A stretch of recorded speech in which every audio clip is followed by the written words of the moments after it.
News Network, Episode 3.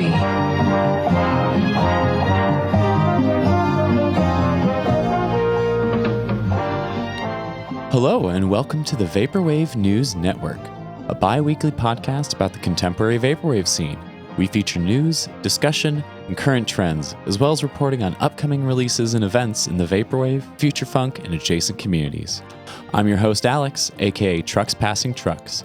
I run Pacific Plaza Records in addition to DJing and booking events over my past 6 years of being involved in the vaporwave community.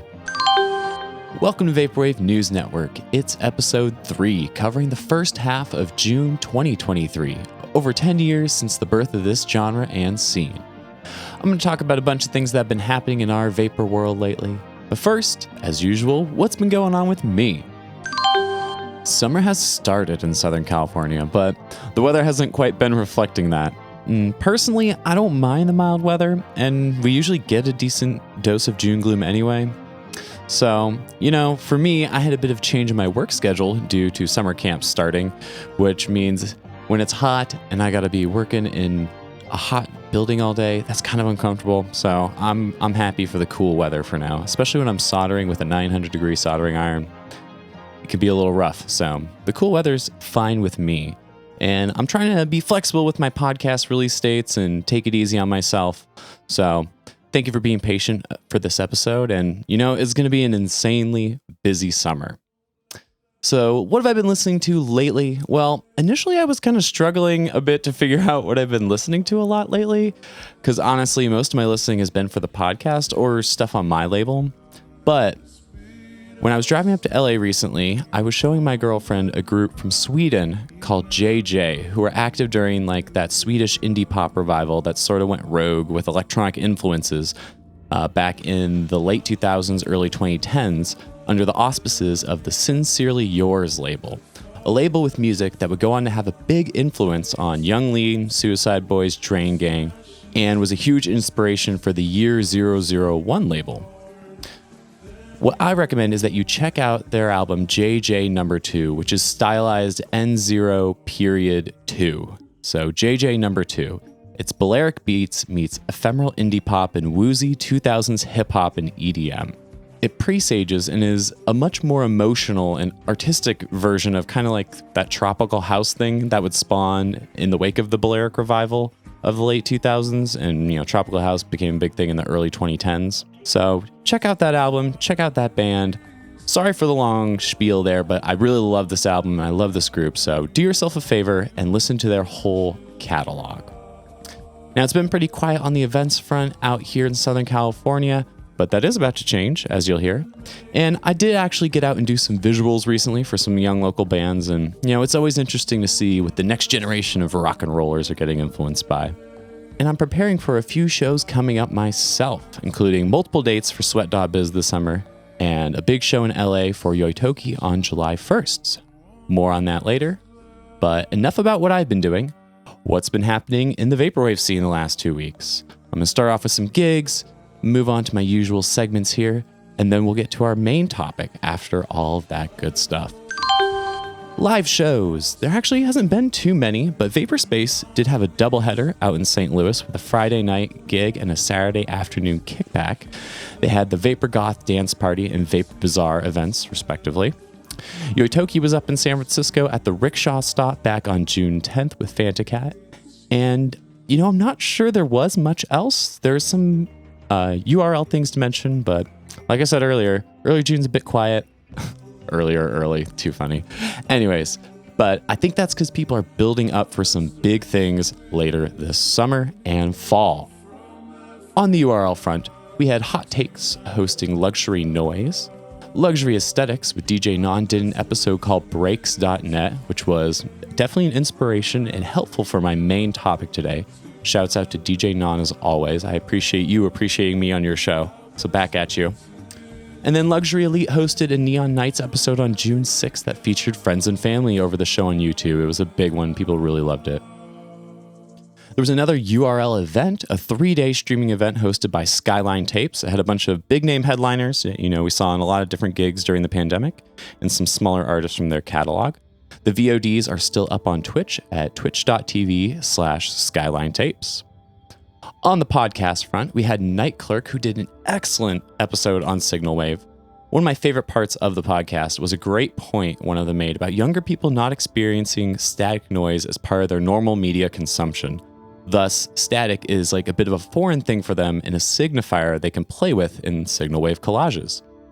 Really interesting stuff, and it's a bit deep into the episode, that part, but it's totally worth the listen, so go check that out. Night Clerk Radio. Other news items and loose ends from last week's topic. The creator of the ATEX video responded to some of my comments and messaged me about the episode, which was super awesome. Thank you. And we're going to try and set up an interview for a future podcast and chat about it. So again, if you haven't watched the video called Decoding the Secret Language of Vaporwave on the ATEX YouTube channel, please go check it out. The video deserves so many more views. It really deserves to get picked up by the algorithm and blasted in front of people. It's a new wave of Vaporwave documentary that I really appreciate. And then, of course, the Vaporwave and Future Funk editorial playlists on Spotify have not been updated since November 4th. Again, Spotify, if you need a curator, hit me up. Or if anyone knows who, I can email about that. Tell me. There was also 2 tour announcements, and I'm going to get to that in the next segment of the show here. Upcoming shows. I'm going to begin with the URL and then move on to the IRL. And of course, we have, as I've been mentioning for a couple weeks now, Helios 3 on July 22nd and 23rd on Ming Curry's Twitch channel. Over 120 musical artists, assuming they all submit their stuff. 36 visual artists, over 40 hours of performances. I mentioned that I'm working on a visual set for someone for that gig. And the dates for turning in your set are coming up. So if you are listening to me right now and you need to turn in a set for that show, get on it. Do it.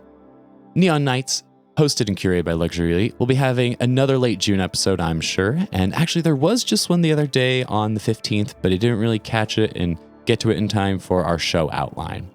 But coming up next week, we have Hot Takes, who will be having Data Girl on their show on Monday, June 18th. So tune into that over on Twitch.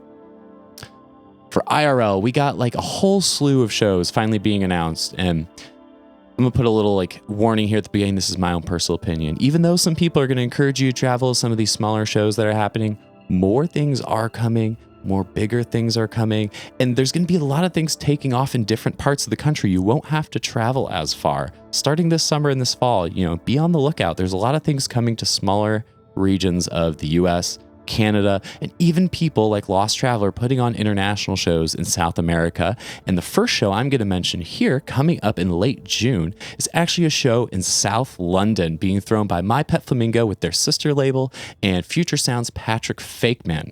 It is on June 17th, and it's called Miami 89. It's going to be at Off the Cuff in South London. It's mostly a synthwave kind of show, but it's got some DJ sets from the team behind the gig that's putting together, My Pet Flamingo guys and Patrick Fakeman, and the folks from Space Jams, who are super awesome, have had a bunch of Vaporwave and Future Funk people on their radio show. So it's Vapor adjacent. Go check that out if you are in London on June 17th. And one more note about Space Jams. They're dropping a Vaporwave Zero DJ mix I made soon. I'm so excited about that. I can't hold that any longer, so I'm going to drop that little tidbit there. On to our other shows. On June 18th, Sweat.biz is back at the Whistle Stop in San Diego. It's a Sunday night show. On June 23rd, Yoitoki's in Seattle at El Corazon with Fantacat. June 23rd, we also have on the other side of the country, Nostalgia Salon doing their Vice City show in New York City at 47 Thames Street. On the 24th, we got Crystal Nostalgia in LA with Fantacat, and Ognos. It's going to be a really fun one. You'll see Pacific Plaza tabling there as well. June 24th, we also have Yoitoki in Las Vegas at Area 51. On the 30th, we got another doubleheader in 2 different parts of the country. We got Yoitoki at the Masquerade doing a Future Funk rave in Atlanta. And then up in upstate New York, Troy, New York, we have B-Side and Dreamhole doing a show that's featuring Power, PCME, and Vape Air headlining at No Fun, which, as I mentioned, is in Troy, New York. That's upstate. On July 1st, we have Yoitoki in LA at a venue called Don Quixote with me as the special guest, Trucks Passing Trucks. You can still go get tickets for that online. And if you show up early, you might be able to get in with the free RSVP. On July 8th, we have Saguaro Funk in Phoenix, and they're going to be hosting special guest Frank Javc. July 14th, we got Yoitoki in Baltimore at the Baltimore Soundstage with Fiber. And I think on July 14th, there's also a special release show for Simple Syrup, who I'll be mentioning in our next upcoming section. From July 20th until July 30th, we have Vape Error going on his Summer Splash Tour, hitting up parts of the Southwest and the Midwest. So that's going to be one of our first 2 tour announcements. And the last day for the Southwest in that tour is going to be down in San Diego at Sweat.biz for Comic-Con weekend. That's July 23rd. So Sweat.biz, I think it's back at the Whistle Stop for Comic-Con weekend. Vape Error is the special guest. On the 29th, we have Yoitoki in Pontiac, Michigan at the Crowfoot Ballroom. And we also have across the lake over in Wisconsin, Midwest Aesthetic throwing their summer Synapse show. It's almost like a mini festival, really, in Madison, Wisconsin at the High Noon Saloon with Luxury Elite, A Hero, Vape Air, Fire Tools, Van Gogh, Simple Syrup, Young Shiro, and more. Getting into August, we'll do a little bit of August here. We have on August 5th, my label, Pacific Plaza, presenting a lineup of friends and family for free out on the streets of downtown Santa Ana in Orange County for the monthly Downtown Santa Ana Art Walk. Data Girl, Earthboy Advance, and the Booty Wizard will be playing some music alongside myself for free out on the streets from 6 p.m. until 10 p.m. So that's Saturday, August 5th. I'm so excited about that. We're going to bring out some crazy visual stuff, some video installations. We're going to have merch, and there's a cool sound system out on Sycamore and 2nd Street. So it's going to be really fun. Last but not least, the biggest Vaporwave tour announcement of the year just dropped over on 100% Electronica. We have George Clanton, Death's Dynamic Shroud, and Frost Children going on tour together in support of George's new album. They're going to be doing this crazy thing all across the US and parts of Canada from September 13th until October 26th. It is going to be so cool. Tickets are already on sale. You should go get some if you want to make sure you will be there. This has got to be one of the biggest Vaporwave tours of the year, and it's interesting. It's got Frost Children on it too, who kind of bring some of that hyperpop energy and sort of a notorious Dime Square scene vibe. So that should be a pretty wild thing going on. And I imagine it's going to get some interesting tour coverage and media coverage. So we'll see. One thing I'll say is interesting that there wasn't an NYC date on that tour flyer that they posted. So hopefully there's still some big announcements to come. I'm waiting. I think it's possible. Anyhow, if you have upcoming events you want to be featured on the show, please submit them over on our link tree. Our submission forms can be found via links in the bio, all that good stuff. If you want to just type it in, it's linktr.ee/Vaporwave News Network. For our next section, we have upcoming and current releases, and I'm going to try and get through this a little bit quicker and then mention some other releases and announcements of note before we get onto our main topic today. Starting with the first release I'd like to feature, we have Macro Blank, who dropped a new album called Solstice. It is a Barber Beats style album, but it's a bit more refined. There's no Barber Beats tag on the Bandcamp, but it is tagged soundtrack, and it does have some very cinematic moments like the song Sacred Roots. I really appreciate Macro Blank's production style. It feels dense, but it still has that mellow and syrupy vibe of Barber Beats, the chill out vibe. And maybe like dense isn't the right word, but the use of compression to get like a bold sound on the drums, the bass lines, and the samples is really fantastic. And it really lets you hear the nuances of the sound and immerse yourself in the tracks. The diversity of breaks and beats is really appreciated as well. There's clearly work being put into finding variations and rhythmic details that set each song and the beat of each song apart from kind of like the stock breaks that appear in genres like jungle, drum and bass, or trip hop. The album serves up a variety of emotions from its palette of beats, never staying in the dark or meditative light for too long. At moments it veers towards vapor funk, but generally maintains the chilled out atmosphere that Barber Beats are known for. My second release here is by Corrupt Save. It's the album Errata that was released on Business Casual. This artist made a splash with their previous album Ethernet Cafe, which was also released on Business Casual, and they're back for another round on the iconic label. They bring that classic style of plunderphonic vaporwave with chops of 80s synth funk and soul. It's definitely recommended for fans of vapor funk, And the strength of this album, in my opinion, really lies in the second half, where it kind of shifts from a sentimental mood to a more blissful summer vibe. So if you like the more mid-tempo and groovy works of like Tupperwave or maybe Cat Corp's Blue album, the one that was like originally a collab album with Telepath, if you like the Cat Corp side of that album, you'll dig this. It's only 10 tracks, with only one of those tracks, the album closer, being longer than 4 minutes. And you know what, that final closer? It's a good mix of the bliss and the wistfulness of the two sides of the album, and it definitely deserves its full 5-minute run length. So cassettes are still available on Business Casual, and Corrupt Save is actually cooking up a visual album/compilation for us here at Pacific Plaza.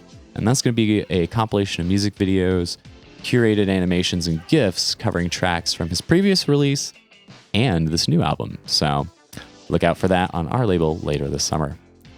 The third release and final release I have is Voyage Future in Constant Change, released by Villain. You can get over on their website, motherboard.com. And this is the secondary addition to his recent double album, Wellen, which came out back in April. Obviously, you're going to want to check out Wellen. It is a gorgeous work of ambient music and dream punk.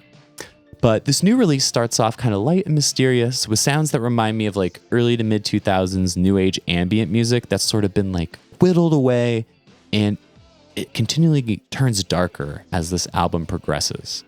Villain described this as a glitchy work from the artist, and while people usually think of kind of like chaos or signal wave when they hear glitchy, this plays out more like a meeting of echo jams and chopped up disintegration loops. There's a gentle warmth to some moments, but there's also brittle loops and the hiss of degraded tape. It's really a fitting follow-up to Wellen, which kind of showcases a different side of the artist. And as it is with most Villain releases, it's sold out upon pre-order, but I'm sure they're going to repress it, and they'll probably repress it alongside the main album, Wellen. So go check out that on their website or on Bandcamp. Some other announcements and releases of note: Shatterfoil Industries has released Economy Class by the artist whose name translates to Cicada's Long Summer on cassette. Pause and Reflect Music released Infinite Helicopters by Automaton Concepts.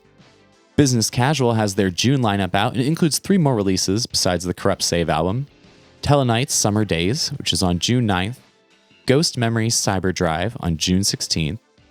Non-Binary Love with their album Death on June 23rd, and Maggie.Wave with a new album called Rainbow Smears on June 30th. So I guess that's actually 4 more releases.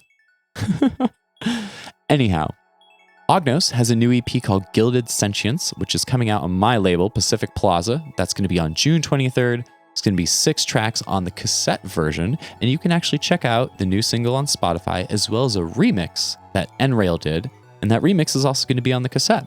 So if you like the remix, you're going to want to get the cassette too. Ognos is going to be playing Crystal Nostalgia on June 24th, as I mentioned, so come on out if you're in SoCal, and we're going to save some tapes to sell live at the show. Darian Shields also released a new album called A/B, and we did that as a little surprise digital release on my label, Pacific Plaza, continuing our long-standing relationship with Darian Shields. And it's a digital download-only album, plus you can find it on streaming services. A Hero announced his new album, Thunder and Rain, which comes out on Stratford Court on June 30th, and that's going to be available on cassette and vinyl. So go check out the new singles he's been releasing the last couple weeks. Simple Syrup also announced a new album, Bloom, which comes out on Business Casual on July 14th, which is actually my birthday. So I'm stoked to get some new Vaporwave Zero on my big special day, which is awesome. I also mentioned there's going to be a release show for that, which I think that was just recently announced. Go look up the details. I don't have them offhand.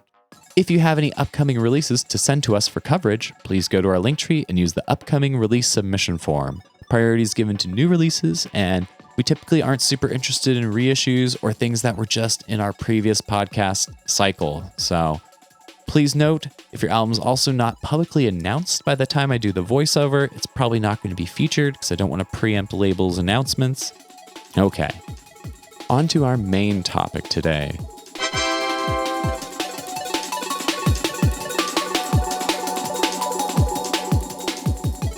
So I had to think about this a little bit because I've been going over different ideas and kind of wanted to talk to some different people about recent things like the Yay Text video.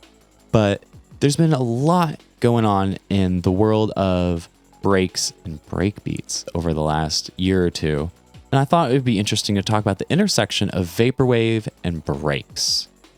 There is a lot to cover with this topic, especially with the current resurgence in break-based music throughout the electronic music scene and in mainstream music, but I'm going to do my best to do a breakdown of the different vapor-adjacent subgenres that stem from 90s drum and bass, jungle, and video game soundtracks from the 90s and 2000s, such as racing games and Jet Set Radio Future. I also sent some questions to producers in the scene who have featured breaks in their music. I was lucky enough to receive some responses, including one from George Clanton that had a bevy of information, as well as thoughts from a few different people in the scene about the current state of breaks and vaporwave. And one thing I'd like to pair with this discussion is a piece by Kat Zhang that was published on Pitchfork back in 2021, which discusses, quote, the rising Zoomer affinity for UK club music. There's a link in the description if you want to go read it. Okay, with that thesis out of the way, I'm going to structure this around four main subgenres or movements that are within the vapor sphere that either slow down or use breaks at traditional tempos. These include Barber Beats, Breakcore, drum and bass or jungle influence vapor, which I'm going to kind of call Vaporbreaks to encompass both styles, and then slow down breaks in vaporwave a la George Clanton and Satin Sheets or the Vaporwave Zero generation of up-and-coming producers. I'll try to briefly discuss each of them, mention some releases, and share some thoughts from other producers and myself, as well as kind of define them as best I can, starting with the first one. The past few years has seen a steady proliferation of a quote-unquote new subgenre of vaporwave that currently tops the Bandcamp charts and moves massive amounts of vinyl, despite being largely off Spotify and only promoted in very low-key ways, plundering and creating a holistic aesthetic vibe for each release. From the iconic duotone album art to the mysteriously named songs, the subgenre of Barber Beats continues a lineage from the very earliest days of sample-based vaporwave. This subgenre or aesthetic and sonic movement is dubiously named after the style's originator, Haircuts for Men. The Haircuts for Men releases from 2015 and 16, like the Realize Too Late LP, Grief of Devastation, and Marble Fantasy albums, are some of the early releases that were tagged with Jazz Wave and set the template future producers would follow and evolve or iterate on. One thing that I think helped propel some of the Barber Beats hype, besides the original drama over the name, was the reissue of Marble Fantasy by Aloe City and Realize Too Late being reissued by My Pet Flamingo. Previously, Barber Beats had been the provenance of smaller labels, including the canceled Hollow Jams, but after Aloe City, who came roaring back after their hiatus in 2017-18, started working with many of these rising producers from the scene, other labels started snatching up back catalog to reissue on cassettes and vinyl. Since then, the Barber Pole hasn't stopped spinning. There are tons of new releases coming out every month, many of them by the same cast of producers, people like Macroblank, Oblique Occasions, Monodrome, Machina Pesant, ROM Breaker, Message Me Later, aka Manicures, Modest by Default, aka Gandema, Darkness, and like so many more. And Barber Beats isn't exactly like classic vapor and late night lo-fi. It's definitely got a different sort of thing going on. While some of the sample selection might overlap with those other subgenres, the Barber Beats producers make sample-based works, or music that's supposed to sound like sample-based music, more on that later. They make it with a chill-out, trip-hop style breakbeat, and there's a distinct 90s lounge and new age vibe and influence. There's a lot of retro aesthetics, similar to like the acid graphics movement, and a lot of elements of vaporwave aesthetics splashed in bold duotones or faded Xerox and scanned looking kind of images. The entire package feels dated to a different time and place. It's a nostalgic, but less screwed and less ironic take on slowed and reverbed music. The genre is birthed out of minimalist production aesthetics, something that I briefly and passionately mentioned in our previous episode. Some of the music is minimally edited with only slight tempo changes, some DAW effects, maybe slight rearrangement, but almost always completely new aesthetics surrounding it. The compilation of different tracks into a full album statement is an important element of Barber Beats releases, and it's not necessarily about crafting the perfect singular song. It definitely takes influence from the rise in playlist culture that, it's endemic with streaming services like Spotify and YouTube curators. These are both two places that have played a big rise, in different web-based, internet music-based genres. But YouTube especially has played a big part in the rise of Barber Beats. There are very few releases that hit Spotify, and there's not a lot of good coverage of contemporary offshoots of Vaporwave in the indie or electronic music media, so something like Barber Beats isn't talked about or covered at all. Barber Beats' transmission beyond the vapor and dreampunk veil is largely due to its prime algorithmic potential for channels to make their own Barber Beats compilations. But one thing I think that's cool about the compilations and mixes is they sort of remix the tunes from these artists and producers into further plundered works, that they sometimes even find ways to monetize without ads. But that's not to mention the bevy of channels striving to upload the latest releases and digital drops that happen mostly over on Bandcamp. So if you want to listen to more Barber Beats, you can check out the artists I mentioned earlier, and you can scroll around the Barber Beats tag on Bandcamp as well as the Jazzwave tag. And I didn't even touch on the jazz influence and the beatnik aspects of Barberwave, but I could do a whole main topic on this genre, and I probably will in the future when I get some better research and some direct quotes from people. Next up, we have Breakcore, and I'm going to go through this one a little bit quicker since it's not as heavily influential on Vaporwave, but many vapor artists have dabbled in this new internet-inspired version of Breakcore. It has stylistic similarities and influences from old school Breakcore in the 90s and 2000s, but this one is definitely a new thing that's not really an offspring via IRL connections and community lineage. It is a current internet music iteration of Breakcore, and it's very chaotic, sometimes violent, and it's an extreme take on break-based music. Tempos are pushed beyond the typical 140 to 160 mark of DMB, but you also get things like unexpected tempo and beat changes, swaying tempos that subtly, or maybe not so subtly, modulate and freak out on you. And then there's a lot of noise breakdowns and chaotic elements brought in from a lot of experimental musics. There's also some visual style that goes along with this new wave of breakcore, and it leans heavily on internet music aesthetics jacked up with a heavy glitch and violent hand applied to this artwork that is sometimes graphic or triggering. Anime and manga styles are also employed in the visual aesthetics, or in a lot of cases they stand in as avatars for the producers themselves, who are sort of pseudo-anonymous in a lot of cases. When breakcore like this is not on the dark side of things, it is still very in your face with bright colors and loud design choices. The music engages with the experimental side of noise and kind of signal wave type interruptions, as well as intense manipulations of samples and chops like vaporwave or new world music. The music is sort of cinematic, but also chaotic, and it probes emotional depths that we typically don't see happening in vaporwave. But, it is interesting. Some of the producers who answered my questions about breaks and using breakbeats, like Van Gogh, cited the inherent emotion in using sampled drum breaks, or the emotion in emulating these organic patterns of drummers and then contorting it into your own expression. And I think that's something that's common to all these break-based genres, and breakcore definitely manipulates and changes the break, and in a lot of cases hybridizes it with almost like house, juke, and other sort of internet music styles in a big way. However, in the scene, there has been a few problematic producers, especially on the depressive breakcore side of things, but here's some stuff I'll mention even if I don't necessarily endorse it. My number one here is going to be Sierra Mist, who I do endorse, and I've released music for on my label.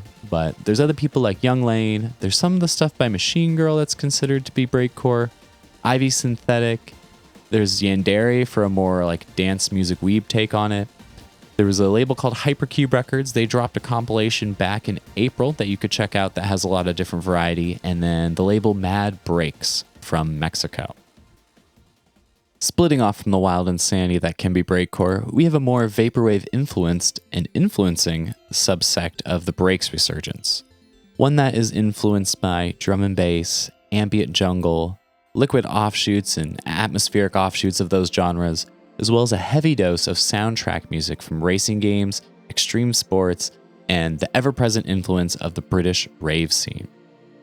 As I mentioned earlier, I'm calling this movement the Vaporbreaks subgenre, and it encompasses the more up-tempo music that fuses vaporwave, solar punk, and internet music aesthetics with the nostalgic sounds, patterns, and instrumentations of the previously mentioned types of 90s electronica. Within this subsect, there is a particularly big inspiration from the PS1 era soundtracks and games, which makes a lot of sense in the context of it being Vaporwave. Vaporwave has such a big emphasis on consumer culture, and one of the biggest aspects of consumer culture that affected people who grew up in the 90s was video games and the evolution of video games. So many of us think about the evolution of consoles alongside the changes in our own lives. To rattle off some genre names or descriptors that could be applied to these sounds within and outside of the Vaporwave scene would be terms like atmospheric drum and bass, ambient jungle, as I mentioned earlier, and I kind of like this one, intelligent D&B. That last term there, it describes a, quote, dreamy ambient alternative to the harder forms of drum and bass.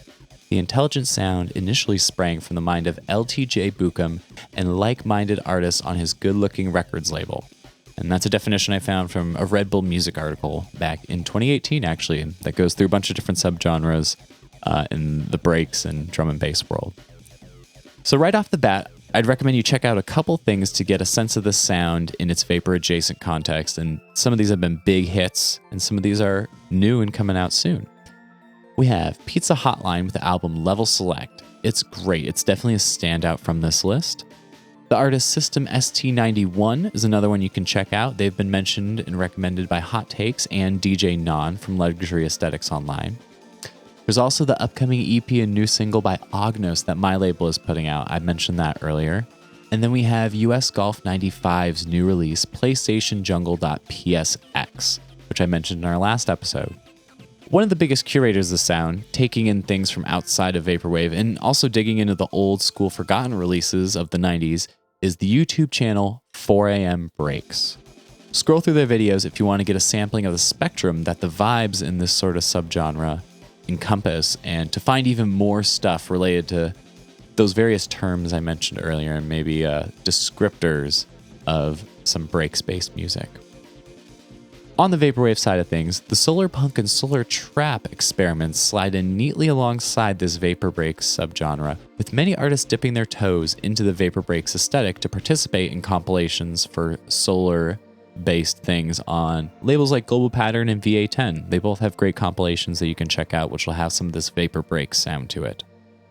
Now, in my final section here, I'm going to sidle back up to classic style Vaporwave and dive a bit into the history of breaks in Vaporwave, especially the slowed down breaks using stuff by artists like George Clanton, Satin Sheets, other old school Vaporwave artists, of course, and a generation of young producers inspired by these sounds who, half jokingly have kind of called themselves Vaporwave Zero. And I'm going to start off with a quote from George right at the top here, and then we'll bring in some other opinions and thoughts from other producers and, of course, myself. So I messaged George and I asked, quote, "Why do you think we are seeing a rise in the use of breaks, slowed down or at the usual D&B jungle tempos in the Vaporwave scene?" Now I'm going to start with this first question because I think it helps illuminate why George uses breaks and how breaks might fit into other producers' stories and tastes in music. So I quote, his response was, "Breakbeats speak to me because jungle is the best genre, and my love for it started very early when I was 9, when Prodigy's Fat of the Land came out, which became my favorite record. The first music I would be able to record was using Sonic Foundry Acid with so-called acid loops I would find online and download on our modem in 2000 and the early 2000s. So this response made me think back to my early interfacings with DAWs and when I was making music as a youngster. The importance of loops for the post-2000s generation of home recordists and people using, the original iterations of programs like Acid Foundry, GarageBand, Fruity Loops, and more, that's going to have a profound impact on millennial producers as well as upcoming Gen Z producers. Not even to mention the app-based music programs that at their simplest are basically just like ultra-limited loop arrangers, which so many kids get to play around with on telephones, or I should say smartphones. And this is a really personal form of nostalgia from George, but it extrapolates to a much larger sentiment of nostalgia that drives the Vaporwave scene and the current Vaporbreaks and Vaporwave Zero producers. Like I mentioned with video games, there's definitely nostalgia in some of these soundtracks and sounds people heard as children. And I'm just going to put it out there, a lot of people have mentioned Vaporwave as a very millennial genre. Millennials grew up with some of these sounds as kids and maybe didn't quite fully understand them, but now, as more grown-up and experienced music listeners, they can revisit it with a much deeper appreciation. And I think that's pretty cool because, George kind of talks about this a little bit because he further elaborated, quote, "I think I was drawn to Vaporwave in many ways for the same reason I was attracted to jungle. Superficially, there are parallels with the way the sampling process makes things sound. Bit crush pads, nostalgic sounds. Spiritually, there's also a connection. Somehow, shoegaze, jungle, and vaporwave have something in common in the frequency they put into your brain. I can't describe it, but they are related." And those three genres that he mentions are those prime 90s genres that I think people maybe didn't fully understand as youngsters and now have really become able to appreciate. And because the internet makes everything so available, that next generation has been able to consume it their whole lives. And so they love breaks, and they've been able to be inspired by breaks at an even younger time in their life and really do it in a cool and interesting way.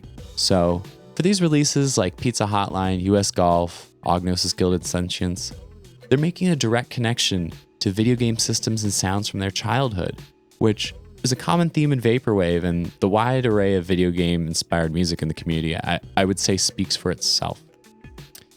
People find comfort in the utopian bliss of gaming, so it's not surprising we see those racing game themes come up blatantly or obliquely in releases like Cloud Zero by a Hero.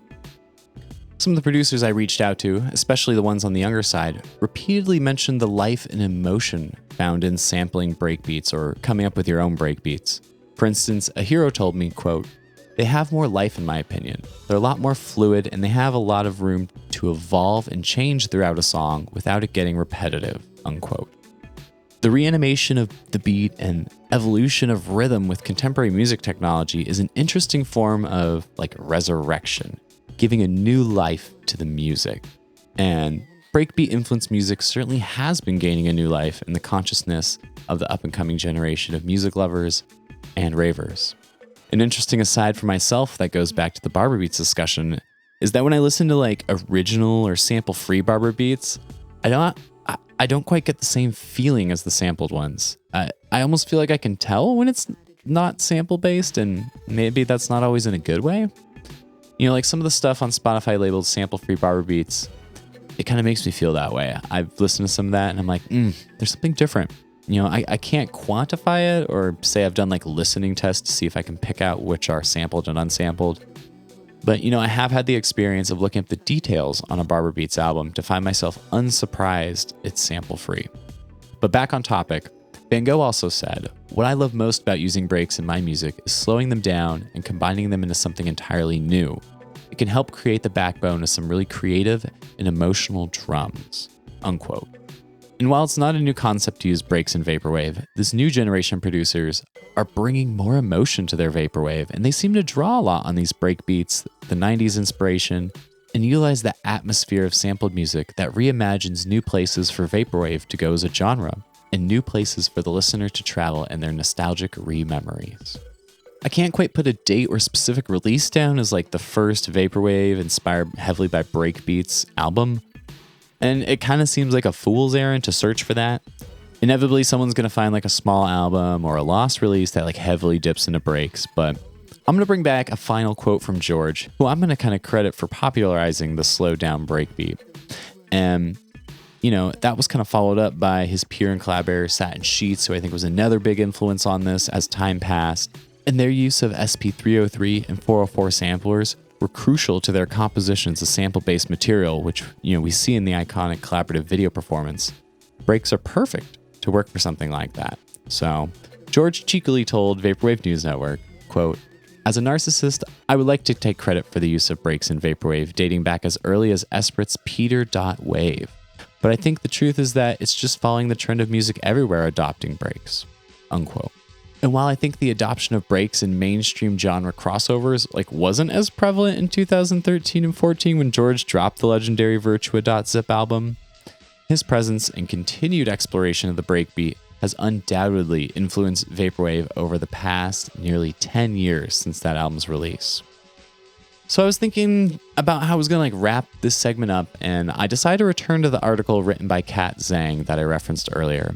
And it actually sent me down a rabbit hole that connected Pink Panthers, Lil Death, Imogen Heap, Frou Frou, Little B, and all the way back to Clams Casino's I'm God and the cloud rap movement, which was, a genre that synthesized in the internet music stew of the late 2000s and early 2010s, alongside chillwave, witch house, C-punk, and eventually vaporwave. With the current cultural moment experiencing a drum and bass revival, it's not surprising we see it in vaporwave, but upon finishing that article by Kat Zhang, I can't help but quote its almost predictable conclusion to the hybridization of retro genres in contemporary music. I quote, "Fidelity to one sound or cultural ecosystem is a thing of the past, and the future hinges on endless collisions and recombinations." Very fitting for vaporwave as well.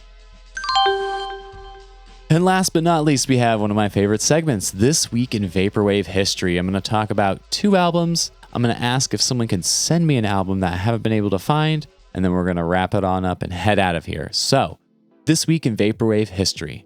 In light of his recent tour announcement, it is quite fitting that the first album I'm going to talk about is a vapor trap and C-punk classic by Vape Error.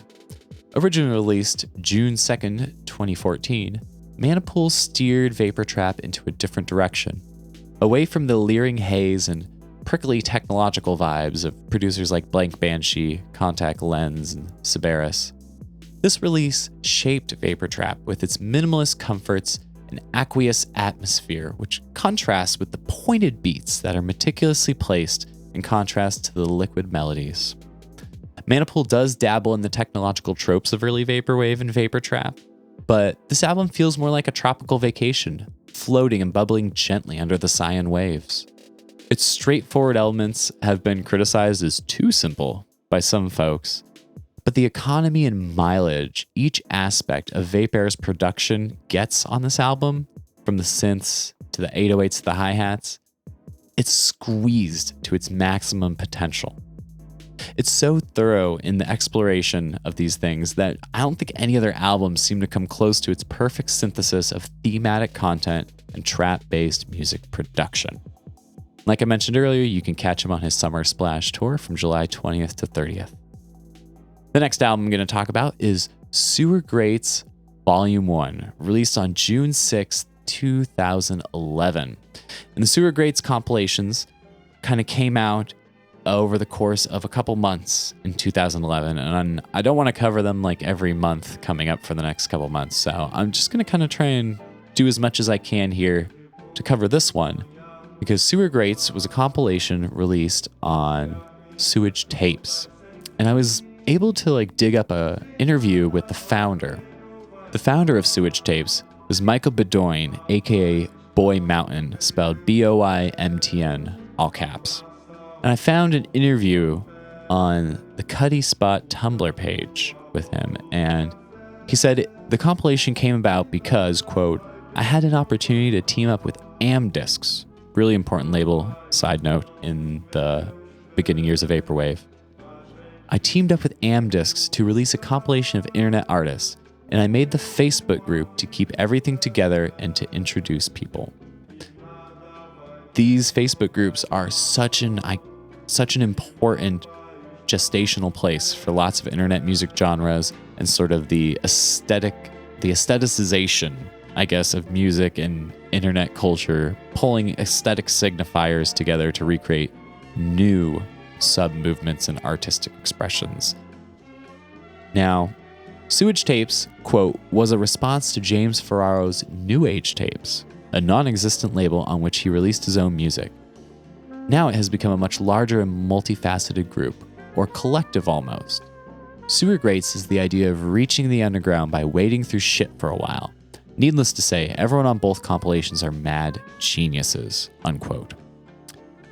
It's kind of hard to find a ton of information about Sewage Tapes nowadays, but I did find some things on Rate Your Music where people kind of covered why this compilation series was important. So I have a quote from a Rate Your Music list author named Ouch42, and it says, "The Sewer Greats compilation series are a 5-volume piece highlighting a huge amount of underground internet artists, a majority who would later become bigger artists such as Kitty, formerly known as Kitty Pride, Vectroid under Laserdisc Visions, Ultra Demon under Fire for Effect, Main Attractions, Supa Sorta Human, Denzel Curry, Raw Thrills, IGT, the list can go on for a while. While I recommend getting into all the volumes, Volume 2 features a lot of the underground, lo-fi, hypnagogic, and blooming vaporwave material that colors the current scene of chillwave, cloud rap, and internet nostalgia. I could not have written something like that, so thank you. And another quote I have is from someone else on Tumblr that says, quote, "Many may know the atrocious reputations Sewage Tapes / Interscape has, but these compilations will always stick out as an essential for the lo-fi and hypnagogic community and the kickstarter of the careers of many well-known artists, DJs, rappers. This is also the starting point of Vaporwave as a solidifying community behind the scenes. These compilations include artists like Laserdisc Visions, Shisha, Good Amount, who ran Holy Page Tapes, Rollerblade, Ariel Pink, Teams, now known as Yves Tumor, Lockbox, Kitty Pride, Please, Boy Party, Christian Church, Magic Fades, Mary Dior, Main Attractions, and Suicide Year. Contributions to these releases come from labels like Oral Sex, Beer on the Rug, Sunup Recordings, Atlantis Recordings, the Dior and Xerox groups, those are Facebook groups, Holy Page Records, one that's in Cyrillic so I can't pronounce it, and even a Little Ugly Mane contribution on the Volume 5 cover. So that came from the TVG Tumblr page. There's not a ton of information. I definitely want to learn more. I definitely want to do maybe a main feature on sort of the sewer greats and the early Facebook groups that gestated so much internet music. But there is one more thing that's actually from this time in Vaporwave history that I wish I could find because it's disappeared. There's a release that came out on June 8th, 2012, and it is VERACOM's self-titled album. It was released by Amdiscs, and it's a lost release. So if anyone has a digital copy of it, let me know. I want to hear it, and since there isn't much from this artist online, I'm kind of looking for anything. I've already listened to their SPF 420 set, but they were around in the very early days of Vaporwave, so if you have any info or stuff I can listen to, send it over. I hope everyone has enjoyed this week's episode of Vaporwave News Network. I'm still looking for some contributors, maybe someone to do a Barber beat and get me information on that scene, someone who can maybe help me with signal wave and things of that nature. Whether it's just sending information, reporting on specific subgenres, or potentially coming on mic in the future to help out. Get in touch with me on social media or through email. As always, you can find some of the albums and music mentioned in the episode notes. If you have anything else you'd like to submit to Vaporwave News Network, check out our link tree for submission forms. You can find that at linktr.ee/Vaporwave News Network. We have a Twitter and Instagram profile where we post highlight graphics with the releases mentioned in each episode, so make sure you give us a follow and repost the content. Seriously, reposting the graphics and video clips really helps spread the word to other people in the scene. You can find that on Twitter and Instagram at VW News Network. So it's a little bit different than our email, a little bit different than the link tree. It's at VW News Network. If you want to get in contact with us, you can also do it through email, vaporwavenewsnetwork@gmail.com. I've been your host, Alex, aka Trucks Passing Trucks. If you want to find me or my label on social media, you can look up Pacific Plaza Rec. That's Pacific Plaza REC on Twitter, Facebook, Instagram, or TikTok. We're also the sponsor of the show, since we're going to have to start paying for stuff soon, but I am working on getting donations and other things set up. I'm not sure if I want to do like a Patreon or some sort of subscription thing. I would like to monetize this in some way. It's a lot of work to put together these episodes, a lot of research, a lot of recording and editing, and it would definitely be nice to get some support to pay for the hosting at the very minimum.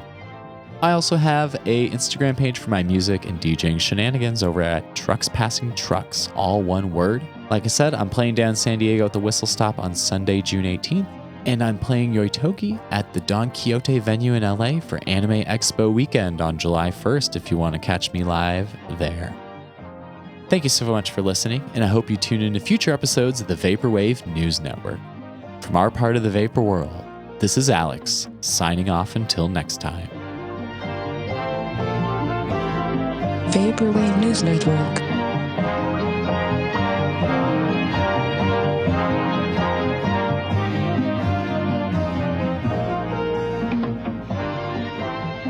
Summer never ends in Pacific Plaza.